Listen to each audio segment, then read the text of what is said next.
Ladies and gentlemen, holy shit. I think I have just proven why fans are the only people that can know a thing better than the fans themselves. I like Amazing World of Gumball, right? Now I know that already gets some of you guys excited, because you may understand what I'm about to say right now. I'm watching this little YouTube video, right? It's called Who is E. Slater? E. Slater. I click on it, and I'm just gonna show you because you're not gonna believe either, but they referenced this one video, and I was like, what the hell are they talking about? So, if you could see the TV screen up there, it's referenced that the Gumball movie 2003 MP4, and I saw it. I looked on the channel, I saw it, and holy shit! It cut. It was that little stupid cartoon on the thumbnail, and then it cut to like Gumball and Darwin, like the actual cartoon versions, going through this crazy thing. And then I go back to that video. Because I'm intrigued.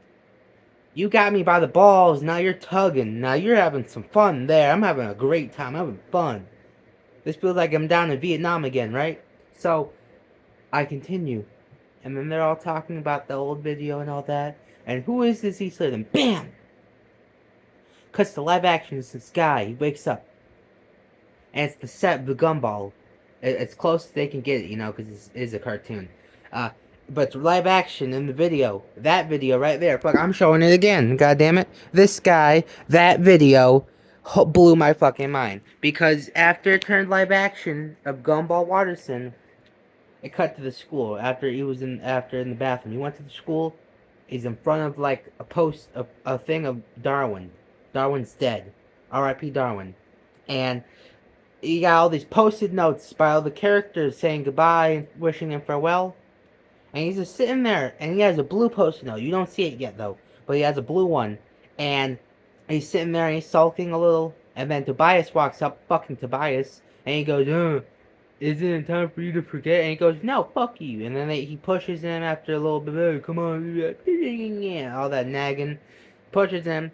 Tobias is about to kick his ass, you know, because, I don't know, maybe Gumball's a little bitch, I guess, so. Then the ghost bitch comes out, but the ghost bitch is a person now, and she's Mexican, which is hilarious, you know. I mean, anyway, I had a joke there, but I don't want to say it, you know. I like my YouTube channel anyway, so she pushes him out and go, hey, fuck off, Tobias, which everyone should do legally. Even his parents should say that when he gets home. Hey, mom, hey, dad, how you doing? Fuck off, Tobias. Anyway, so she hugs him. Then they get talking. He starts walking. Then all of a sudden, just like from the TV show, he hits the screen of a house, and it turns out to be a big ass fucking TV screen. He backs up a little. Episodes of the cartoon starts playing. It's fucking flashing. All of a sudden, like a black guy's hand comes out of nowhere. It's Darwin. Fucking slowly grabs him. It's fucking flashing, going through his head. What the fuck? Oh, oh. Bam! Grabs his shoulder, pulls him aside. Darwin's alive, maybe. Anyway, and he looks at him and goes, hey man, we gotta hurry up before Miss Simmons gets on our ass. He's about to step forward, right? He's fucking shocked. He doesn't know what the hell just happened. Looks on with those blue post-it note from earlier. He leans over, grabs it ever so slightly, puts it to his face, and reads. And reads. Oh, fuck. Okay, I'm back. He says, no one, Jarife 3, 2 months ago posted, nobody's talking about the fact that I Can't Say Goodbye is a reference to a Gumball song when he's trying to stop being friends with Octo. I know that's a little confusing, but listen.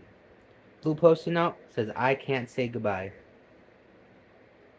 Not only is that a reference to that song, which is literally him trying not to be friends with a person, but it could also refer to the fact that Darwin's dead. And he can't say goodbye, but he has to. You know? And then it flashes. It's him, and it's still live action, but they're trying to replicate the cartoon. You know, he has like outlines, and he's all blue, and then there's Darwin, a fish with a do not knock, please knock sign on his tank, which I always thought was hilarious. Why would you knock for fish? Anyway, he looks up. All he sees is the TV screen and a white void. He looks at the computer and he sees the off button. Gives himself a little bit of a little breathing room. Presses it. Black. This video was made 2 months ago by a fan who does nothing but make Amazing World Gumball trailers and teasers, and they are better than anything I have ever seen in the entire entertainment genre. Like, I've seen movies that took millions upon dollars to make that weren't as exciting as this. Like, I literally was at the edge of my seat. I was about, they had me by the balls. And this was it, though. This was the final showdown. Then they did a backflip on my thing. Then they motherfucking diddied me backwards, though. I was in, but they went back though and diddied me. They used the power of Gyat. They used the power of big fat booty bitches. They used the power of the jiggle. They used the power of the Gyat, and they smashed it upon me like the Red Sea upon innocent turtles whenever they're trying to go into the land or the land of water and live and shit. And then they just come out of the eggshells. Like, smashed it upon me, the waves did. And they smashed it upon me. I went, what the fuck, bitch? I only gave you like $30. Get off me. Bam, though. The final one, though, right before they were all like 50 feet in the air. And I was scared for a second. I was about to shit myself. I don't know what the hell was going to happen. And I waited. And I waited. And she was gone. Like an angel flying from my cock. Never seen again. But she will one day come back, I know that for sure. And she will finish her job. Because, fortunately for me, though, I have another $30, but I have to wait until Mr. E. Slater, decides to make another video. To you, Mr. E. Slater, this video is to you. I know this sounds very weird, but you're like that angel flying away from my cock. Metaphorically speaking, of course, that would be gay. Or maybe not gay, you could be a woman. Anyway, that is how good this video is. Like, I know that description is silly and funny as hell, but you gotta say that's why I felt mentally and physically. Because she was a big girl. Nah, I'm playing. But damn, I'm just impressed. Like, how come a man or girl or whatever literally have the name E. Slater? They don't have a profile picture. It's just the letter E in orange. Make something better than the actual show themselves. Like, imagine if this was the finale. A live action Gumball, some sad stuff. They don't say it, but you know it. That could be some storytelling. Like, here's this. Imagine like this, right? You're watching a cartoon, it's all good and everything. And I think what would be cool is that maybe bring more adult themes, like a stag shot. Like that back in the day, I used to listen to this, like watching a cartoon with your kid, having a good time. All of a sudden, though, you see a character up there, like something out of the Spawn animated TV show. A nasty son bitch, a real mean bastard. I'm talking like the main person could be a kid. I'm talking like that guy's just like a kidnapper, something like a horrible person. Absolutely no chance of him ever being redeemed after the stuff he done. And I think we really should make cartoons where it's realistic. So I think what should happen is the parent in the little cartoon, the little mom and dad, maybe like they were always sheltered. Maybe they didn't know what they do. Maybe they were just scared something like this would happen. They gotta go get their kid back. And they're just praying nothing bad happens to them. Meanwhile, the kidnapper's getting closer and closer. Maybe like they're in like a chase or something. And this is a cartoon, by the way. You and your kid will be watching this. Preferably if you have a big boy. But you got to watch this with little kids, I guess. They won't understand it, but it's like. But imagine they're chasing them. They go down. It's just them and the parent. The kidnapper versus the parent. Final showdown. The kid runs and hides into a corner. In the background, you hear just fighting, punching, kicking, screeching, scratching. Fucking the parent does like a Mike Tyson uppercut on the kidnapper, gets on top of him. The kid sees the shadow of the parent smashing that motherfucker's head, smashing that bitch with his fist. Grabs a fucking pebble or some like a rock, some shit. Boom, boom, boom. Motherfucking looks at his kid, and he looks down, and he has a choice.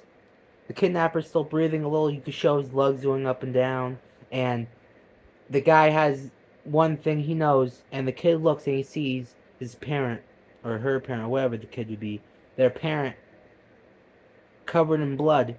The person that they love the most, the person that protects them, the person that's supposed to never, ever, ever be scary to them, scare the shit out of them, because they're doing the one thing that everyone fears, and that's being human.